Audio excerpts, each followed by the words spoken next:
I'd look at somebody who's fat and I would judge them. I would say that I'm better than them because they're fat.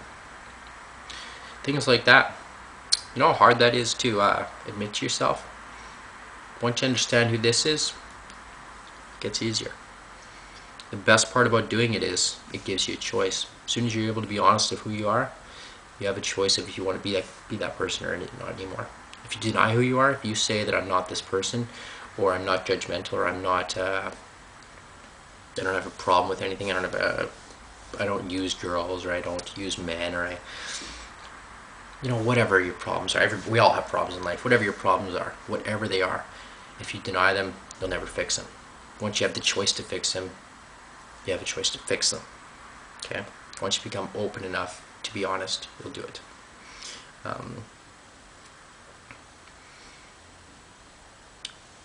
Going back to this open thing and being right and stuff. One of the biggest things that changed my life was having a belief in something other than myself. One of the things I always wanted to do was be the result guy. Like whatever I did, I had to be in charge of what happened. Like if I say I'm driving down the street and I let somebody in the street or something like that, and they don't wave to me, I'd be upset. I'd be like, what a dick, or whatever it was. And I'd use derogatory terms, and I would never yell to the guy because I'm probably too scared of maybe getting in a car accident or something progressing out of it. But in my head, I felt angry. I had these emotions that built up, and these emotions would cause me to not be happy, cause me to not think about love or rainbows or whatever it is that's most important to you. For me, it was it would just take away from me being happy. It would take away from the thoughts of happiness and how I could be productive in life and whatnot.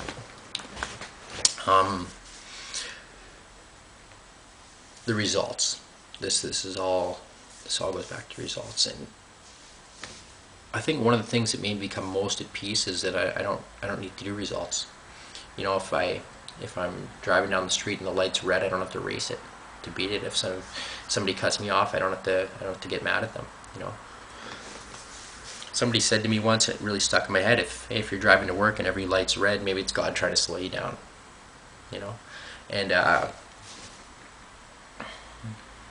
one of the hard parts about talking to people is, especially about religion, is they're so stuck in their ways on how to do something.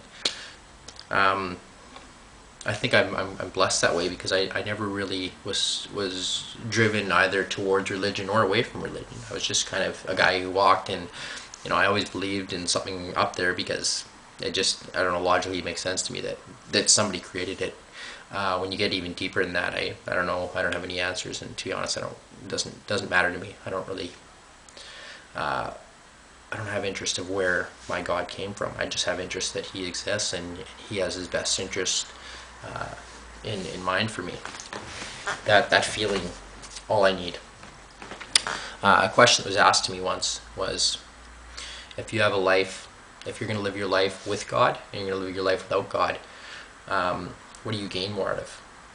If does having God in your life hurt your life? No. Does having God not in your life hurt your life? Well, yeah, right? It takes away from that belief system. So whether you want to get into all the scientific facts or whatever it is, whether He exists or not like that, in the big picture, does it really matter? Does it really matter if you're right or wrong about that? At the end, if you have this belief in Him and you think He exists and you get a relationship with Him, and you do everything based on what you think of Him, or her, whatever it is, it's your God, right? Whatever it ends up being, does it matter if you ever see Him? Does it matter if you ever talk to Him? And when I say talk to Him, I mean in a one-on-one conversation where you see Him and it's like sitting down for coffee, by praying and all that type of stuff. Those are definitely conversations you can have with God. Meditating, you can have conversation, listening. Bottom line is, some people, and myself included for the longest time, we're just so, if I don't see that this phone is black, it can't be black, Some things don't matter. 1 plus 1 doesn't always have to equal 2. Some things just don't matter. In the bigger picture of life, what do you want? Do you want happiness? Do you want love? Do you want success? Or do you want to be right? And for the longest time, I wanted to be right because I thought right would bring me happiness. I thought if I always had the right thing to say and all this, people would look up to me. One thing I still struggle with to this day, but I'm understanding more and more is being right doesn't mean shit sometimes. What's the result? What are you trying to gain out of it? My life, one of my biggest focuses, one of my biggest values is happiness. How do I strive towards happiness? And this video conversation I'm having right now is one of them.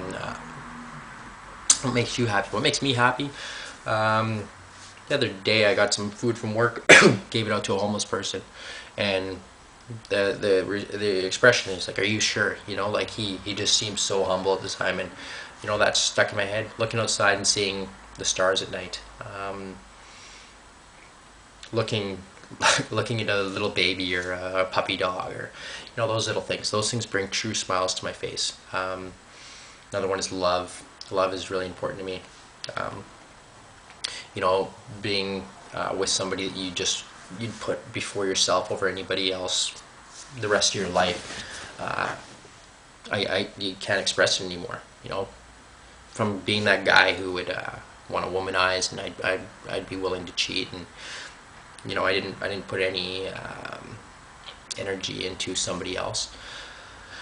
To look at being that guy, and then look at who I am now is, I guess it's a gift, and I just think that everybody has it. Everybody has that in them.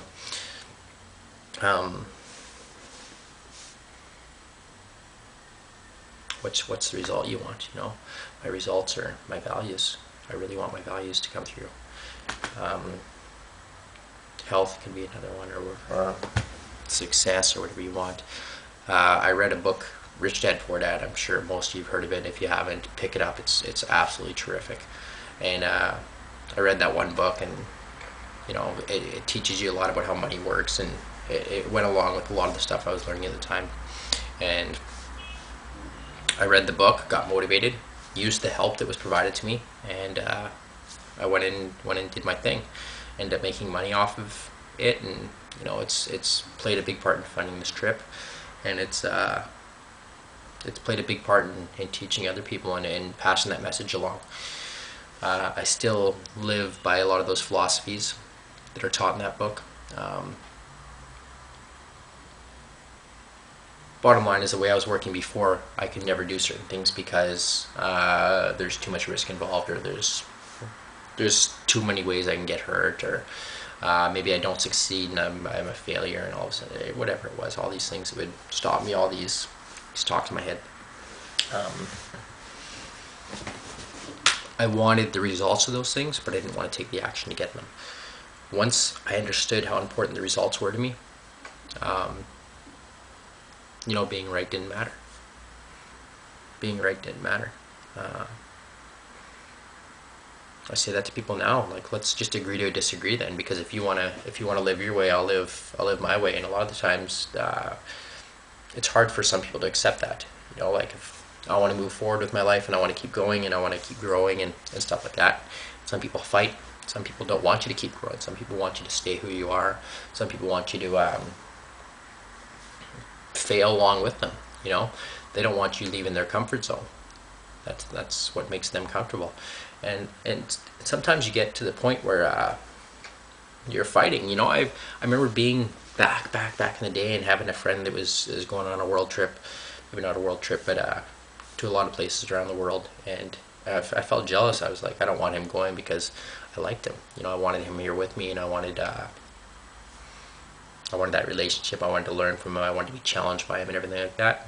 And maybe those are all fair things to want that, but in that selfish way, that who am I? Who am I to decide what that guy does? You know, like, this is a once in a lifetime opportunity for him, and now he's living in London with this girl he's absolutely in love with, and you know what I mean? Like, these selfish means that I had and other people have aren't for your best interest. They weren't for my best interest.